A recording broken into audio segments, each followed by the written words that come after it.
The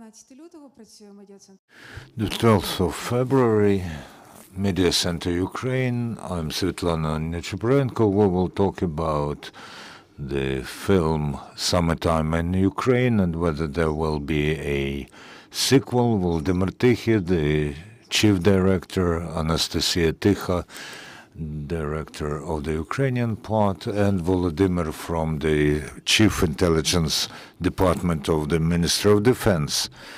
So the film is now on the screen in the theaters. It's about the war in Ukraine with the eyes of foreign volunteers.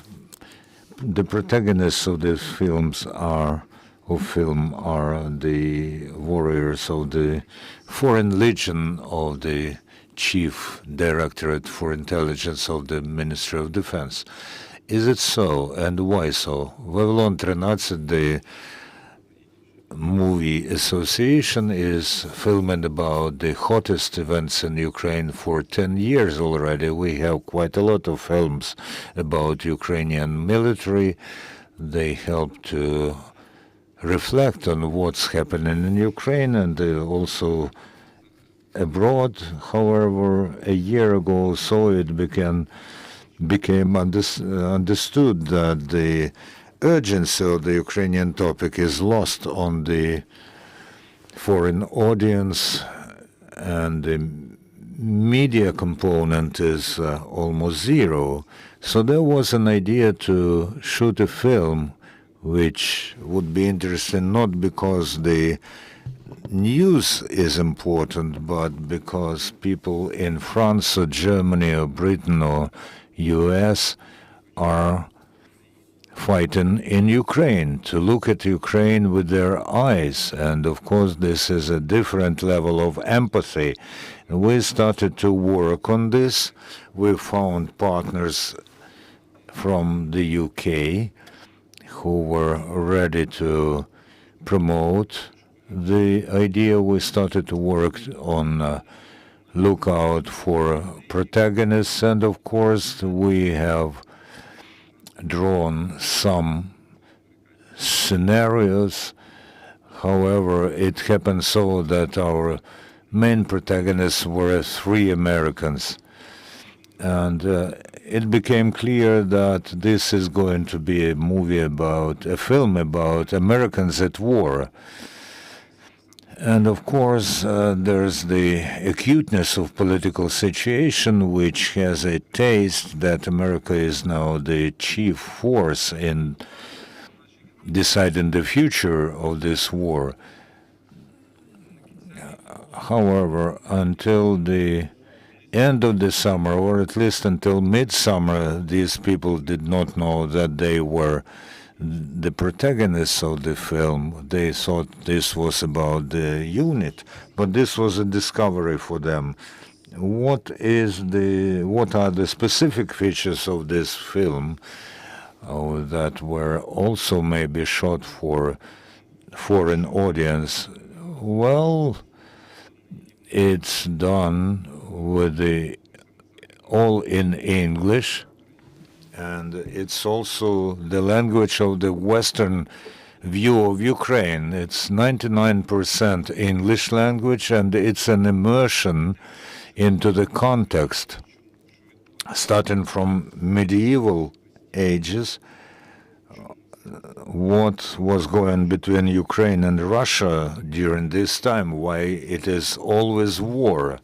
And of course, we're adhering to the current context, what's going on in Ukraine now, because the foreign spectator will maybe watch this film in order to know more about Ukraine, and we are talking to them about this. Yes, this film was planned as a audience for the American or foreign audience, but still you decided to show it in Ukraine. Why?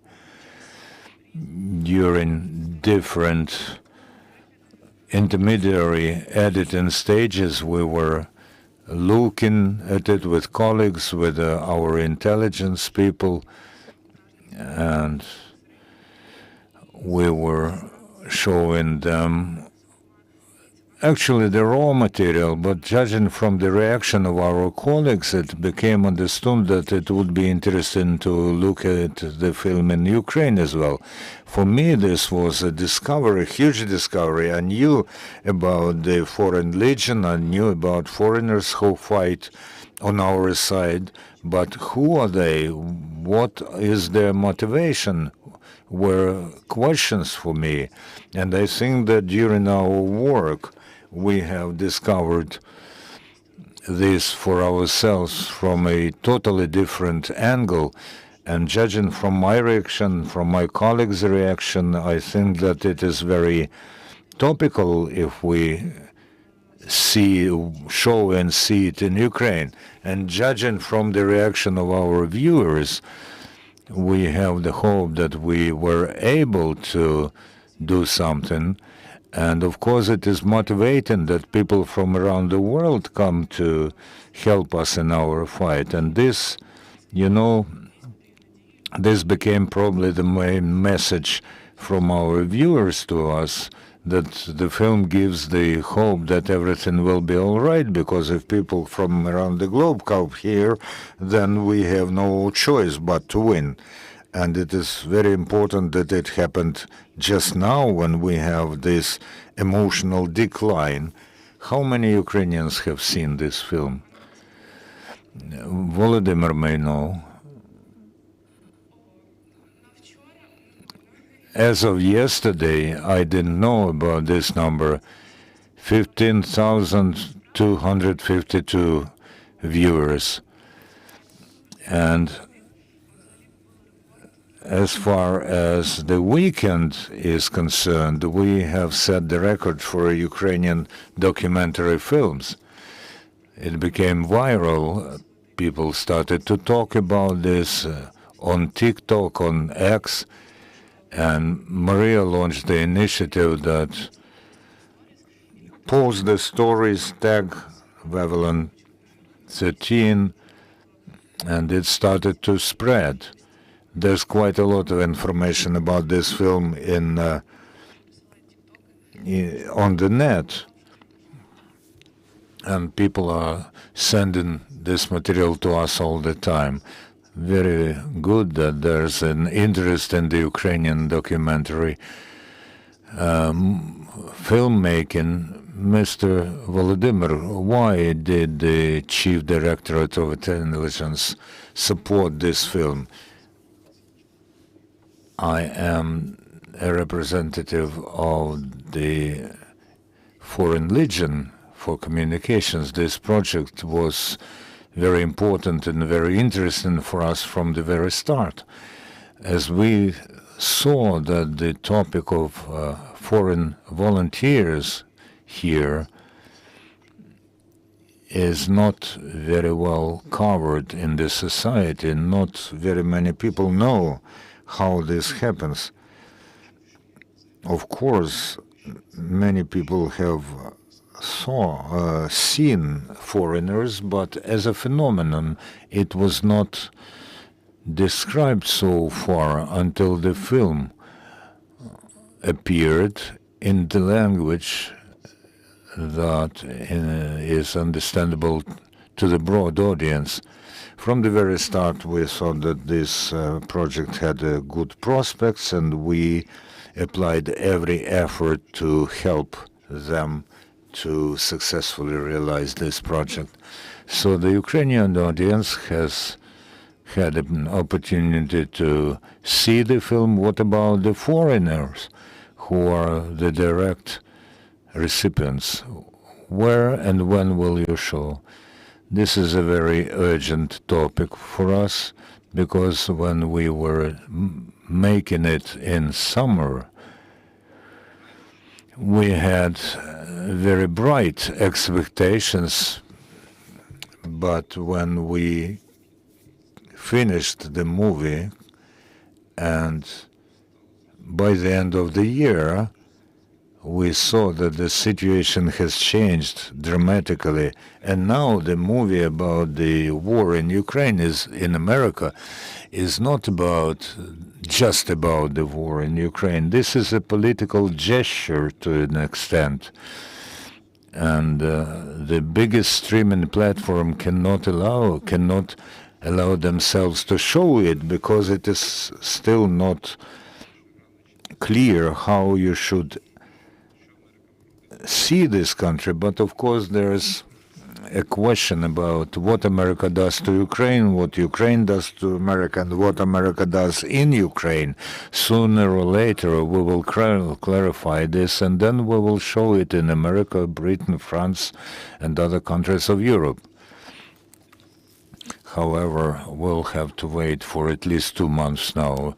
You mentioned streaming platforms. Maybe you are planning something with Netflix. What we see on Netflix is the Ukrainian platform. If you're in Poland or everywhere, you won't be able to see it. Of course, we can show this on Netflix in Ukraine, but we are interested in the USA. This is a different audience. And until we release it in Britain or USA, Canada, well, maybe Canada, we won't be releasing the film here on Netflix, because there are pirates even now. And the most important question is about the 3 protagonists, 3 Americans, but of course there's quite a lot of untold stories. Is there going to be a sequel? Maybe not about Americans, maybe about other people from other countries? You are not the first to ask this question, but we have to understand whether it works at all.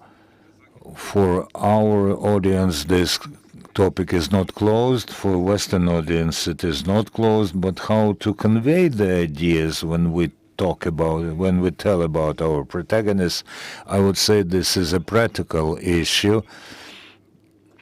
Of course, we saw that for our audience, we do have to shoot the sequel.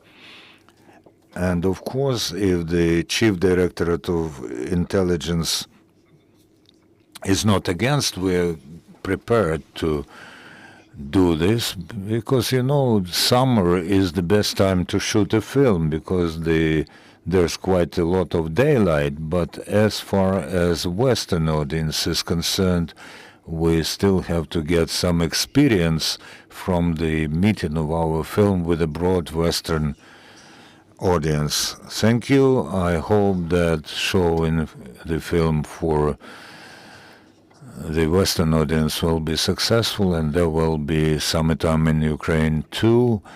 We were talking about the documentary film, which is called Summertime in Ukraine, about whether there's going to be a sequel to it, and the Media Center Ukraine will continue its work, so please follow our announcements.